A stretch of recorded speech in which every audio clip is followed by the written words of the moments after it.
welcome back to my channel. So today we're here for my Sephora sale haul try on 2 because your girl bought enough goodies in the Sephora sale to do 2 try on hauls. I already put one up. This is the second, but I am super excited to be trying all of these goodies here today. Before we get started, don't forget I upload every Tuesday, Thursday, Saturday, and Sunday for you guys. If you like this video while you're watching it, please go ahead and give it a big thumbs up. It really does help my channel out. And other than that, if you're excited and you want to see the other goodies I purchased and me trying them out for the first time, then let's go ahead and get started. So my Sephora sale haul is already up on my channel. I will have that link down below for you in case you missed it. And then my Sephora sale haul try on number one, the first one I did with some of my goodies is already up as well. I put that up a couple days ago. I will have that one linked in the eye and down below in case you missed it.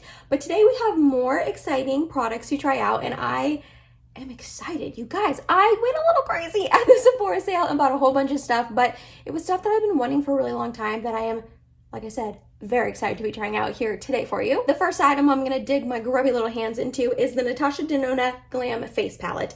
This palette I wanted for a long time. This came out during the last Sephora sale back in November, and I was really close to picking it up then, and then I didn't need it. And I've been thinking about it ever since then. It's been haunting me ever since then. And if you finally pick up a product that you've been wanting for months and months and months, chances are, hopefully it's going to be a winner and you're going to absolutely love it because makeup comes and goes all the time. So if something is still on your mind, that's probably a hint to just go ahead, treat yourself, and pick it up, which is exactly what I did. So we are going to start off with the eyeshadows for now. We will move into it later for the blush and highlight, but we're going to start off with this one right here called Transition. I did already prime with my NARS Tinted Smudge Proof Eyeshadow Base. So we're just going to pop this transition shade right into the transition. That would make sense. Going in for a second layer just to give it a little bit more pigmentation. But for me and my skin tone, this is a very perfect transition shade. They do have a deeper version of this as well. I did pick up the lighter version because I am the shade of a piece of paper, but they do have a deeper version as well. And the eyeshadows and blushes and highlight are all just a little bit deeper and more rich and would work for a deeper skin tone, which I thought that was really cool that Natasha decided to do that. Honestly, it would have been better if she came out with more than 2, probably more like 4 or 5. That would have encompassed most skin tones, but you know, we gotta be happy with 2, I guess. Next, we're gonna go into this crease shade. And we're gonna put it on this outer corner and up into our crease like it says. I know a lot of people had some qualms about her naming the eyeshadows these in like the Glam palette, like crease, transition, inner corner, outer corner. Because really you can use any shade on any part of your eye. Like there's no rules to makeup. And I understand both sides where some people were saying like, not all those shades will work as a transition on every skin tone. But also I see Natasha Denona's side where she just was trying to make it user friendly. So I wanna take that transition shade one more time. And lastly, we're going to take this smoke shade and smoke it out and deepen it up just like it says as well. Put a little bit into the crease, not a lot. The whole point is that this is called the Glam face palette. So I'm gonna go for a rather deep and dark smoky eye today. Even though the day I'm filming this is Easter, so I probably should be wearing like pastels and bright, pretty, you know, yellowy sort of shades, but no girl has to film when she can, so dark smoky eye for Easter it is. Okay, all 3 of those mattes blended together literally perfectly. Like they look so good. I'm getting a tiny bit of skipping and patching out here and a tiny bit in here, but that is normal for me, so I'm not going to be upset at all about that. Just going to blow this out a little bit more. Okay, I haven't even swatched these 2 shimmer shades, but like they look absolutely stunning, like stunning. So we have inner corner and outer corner. Oh my goodness. Are you serious right now? These are beautiful. Okay, I cannot wait to put these on my eye. I am going to do a little bit of an ombre. I'm gonna put the outer corner in the middle and then the inner corner on the inner corner. You know the drill. I'm gonna put NYX glitter primer on first. Put it about halfway on my eyelid. I'm gonna take the outer corner shade and start stamping it here. Oh my gosh, holy moly. And then that inner corner shade on the inner portion.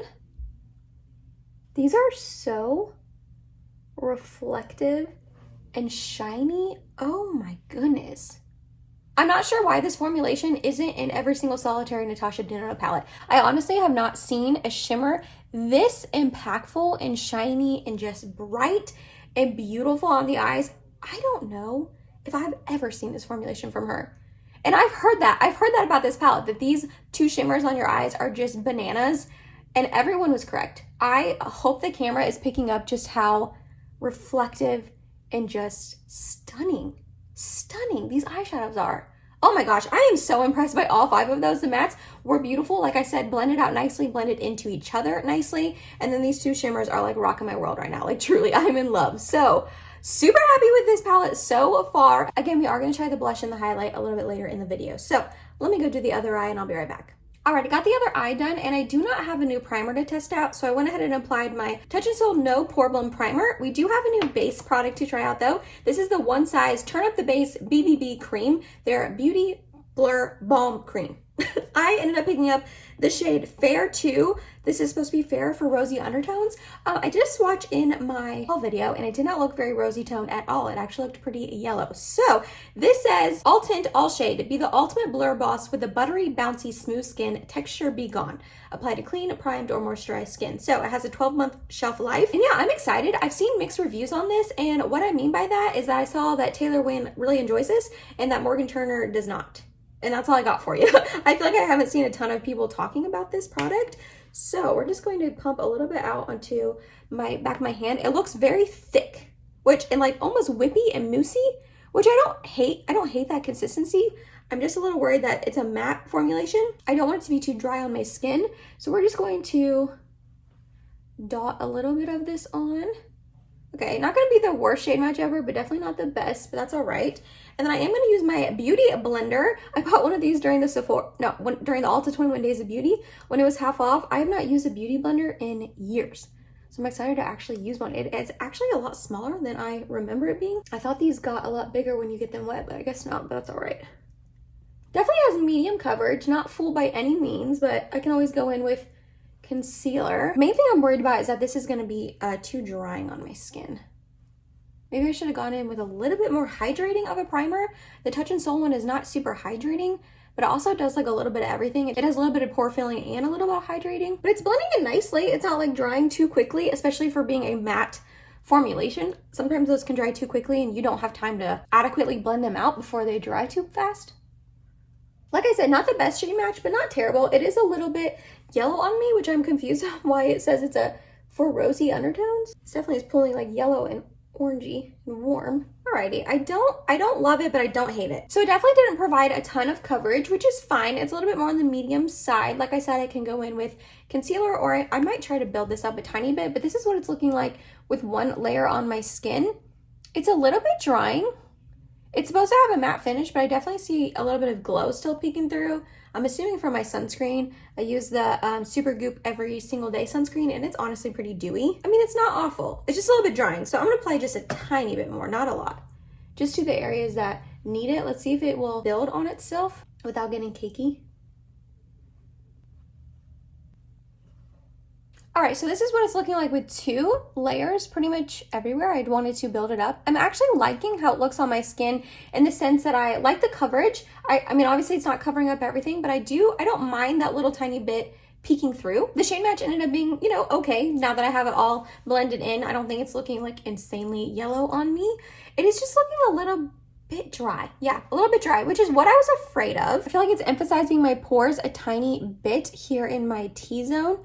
And then if you can see, I don't know if you can even see on camera, just like the little bit of dryness I have on my forehead and then on my nose.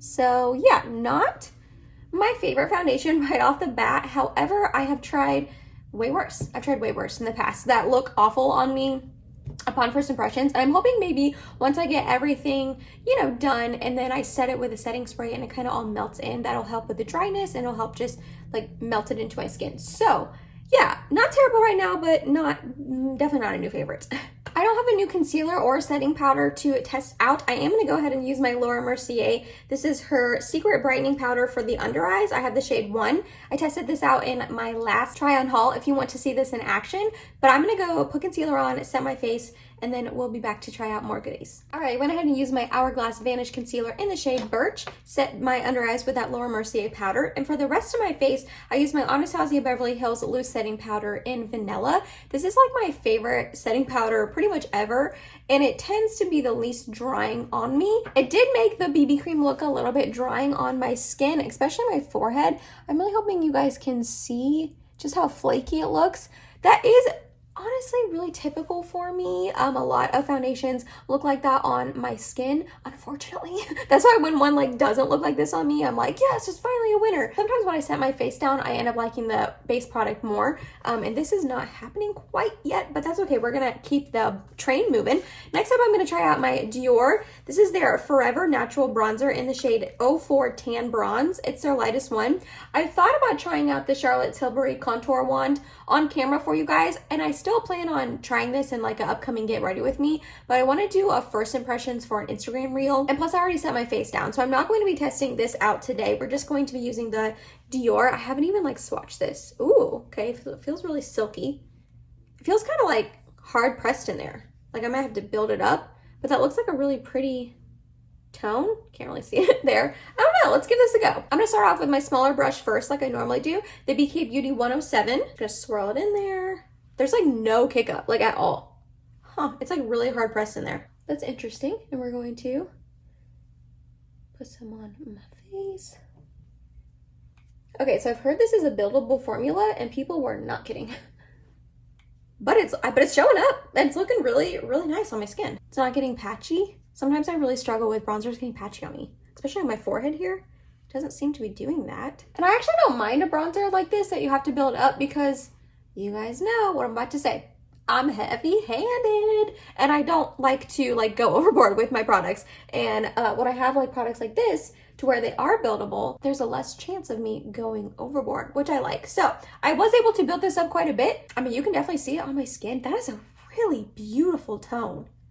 Holy moly. That's like so neutral and like natural on the skin. I am really loving this. I am going to use my larger brush. This is the BK Beauty 103, and I'm just going to diffuse it a little bit. Not a lot. I don't want to add like a ton more bronze to my skin. I just want to diffuse this a little bit. But yeah, I am like really, really liking this bronzer a lot. Wow. Okay, let's see how it does on the nose.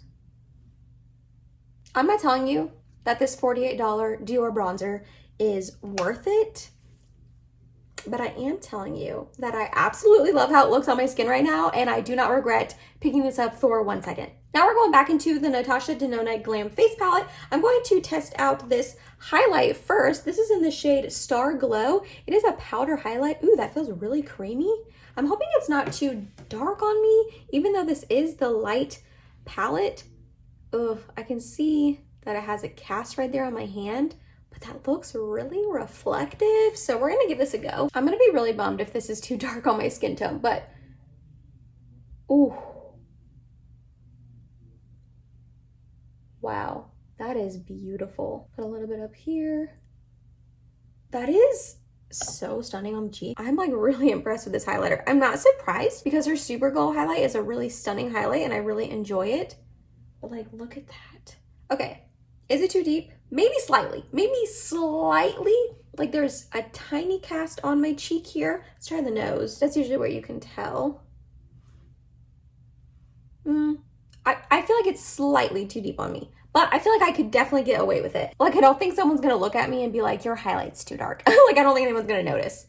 But that is reflective and stunning and has a little hint of gold to it that like matches the eyeshadows perfectly. Ooh, okay, then we have the blush, which is a cream blush. I heard it's a little bit hard to get out, that it can be a little bit like get hard pan on it, but that looks like a pretty shade. Let me do a swatch. Huh. Yeah, it's all like when I swatch it just now, it feels like a cream to powder. Like it's drying down to a powder. I don't know, let's give it a go. I want to correct myself. I guess I don't hear of people saying it gets hard pan. I hear of people saying it dries out really quickly, which is not the same exact thing, but I did go ahead and like get a little bit on my brush and tapped it out on my hand, and you can definitely see it. So let's try to tap this on the cheek. I don't like this at all. Okay, can you see it's like balling up on my cheek right here? Can you see that? It's like going on patchy, and I can't tell if it's lifting up my foundation underneath. I kind of think it is. Do you see that? What the heck? And I use this brush all the time for cream blushes, so I don't think it's the brush. All right, let's try the other cheek, see if it's different over here. And I'm putting like light pressure and a light amount of product. I'm not like loading my brush up. So I didn't get as bad of balling on this side, but I don't think I like this blush at all. The formulation is weird. It's like going on my skin weird. It's picking up the foundation underneath a little tiny bit. This side is so bally and just looks like not blended at all.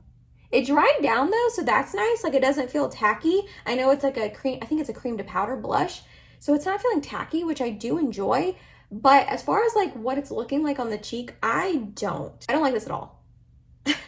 Everything else about the palette though is a 10 out of 10. These eyeshadows are stunning. The highlight is gorgeous. But yeah, I will probably never use this blush again. Maybe one more time to test it out just to see. But upon this, I never want to use this again. While we're in here though, we might as well go ahead and finish up the eyes. So I'm going to take this transition shade and just lightly run that along here. I think this inner corner highlight is going to be, yeah, way too deep for me. Ooh, okay. I'm going to put a little bit more on this side just to even it. And then we're going to go in with ColourPop Flexitarian instead because that inner corner is just too deep as an inner corner on me, which is totally fine. So yeah, I feel like my thoughts on this palette are pretty much the same as everyone else's thoughts that I have seen so far. The eyeshadows are absolutely amazing, especially the two shimmers. This highlight is beautiful and reflective and stunning, but this blush, girlfriend, Natasha, what are you doing to us? This blush is terrible. It is not a good blush. I will probably never use this again, but everything else about the palette, 10 out of 10. Alrighty, went ahead and did my eyebrows off of camera. The people who always watch my videos will probably know what I'm about to say I used. Charlotte Tilbury Brow Lift in the shade Natural Brown, and then Benefit 24-Hour Brow Setter. I then went in with my Tarte Manicure Mascara. I did also cover up the blush a little bit, or topped it with my Bare Minerals Gen Nude Bronzer in the shade Kiss of Pink. I thought this tone worked really well over the Natasha Denona blush, and I just needed to like put a different blush on.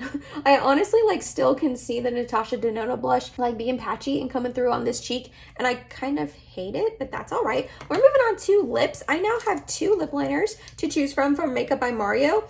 These are his Ultra Suede Sculpting Lip Pencils, and I picked up Smoky Pink and Toasty. I don't know which one I want to use today. They're pretty similar. Here we have Smoky Pink and here we have Toasty. I think I'm gonna go in with Smoky Pink.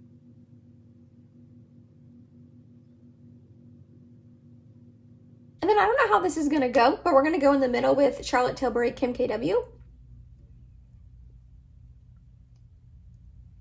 I don't love that combination only because the Smoky Pink lip liner is just a little bit like cooler and mauve-y, and the Kim KW is peachy and a little bit warmer. I'm going to top it with my Kaja Glossa in the shade Milk Tea. This lip gloss makes everything better, like every lip combination better.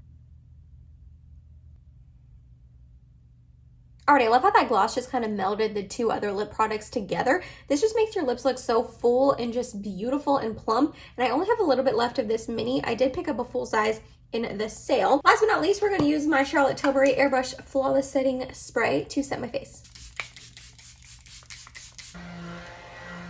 And that was you guys. That was my Sephora Sale Haul Try-On 2, trying out the rest of my goodies that I did not get a chance to try in the first one. Overall, this video was a little bit more duddy than the first one. I feel like I didn't really have any products that I am unsure about or didn't absolutely love in my first try-on haul. So this time around, I struggled a tiny bit. The one size turn up the base, I'm just going to have to keep trying it, especially with different primers. It's still looking pretty dry on my forehead. I feel like maybe the highlight and the setting spray helped out a little bit, but overall, I'm still a little unsure about it. And then that Natasha Denona blush, I don't think I'll ever use it again. Honestly, it was terrible. But everything else, I'm loving. That Dior bronzer is so stunning on the cheeks. I am absolutely loving it. Everything else in the Natasha Denona Glam face palette, the eyeshadows and the highlight are bomb. I already knew I liked the Makeup by Mario lip liners. I just picked up extra shades. And I think that was all I really tested out. I'm still happy with how this makeup look turned out, mainly because I love the eyes. Like, look at that. Look how reflective. They are like little disco balls on my eye, and I'm here for it. I think it's absolutely stunning. Yeah, overall, I actually do like how this makeup look turned out, even if I struggled with a couple of the products. Let me know down below if you have tried any of these products before. I love hearing from you guys down below in the comments. If you made it to the end of this video, thank you so much. You're awesome, and I love you. Please subscribe if you have not yet, and I hope to see you in my next video. Bye, guys.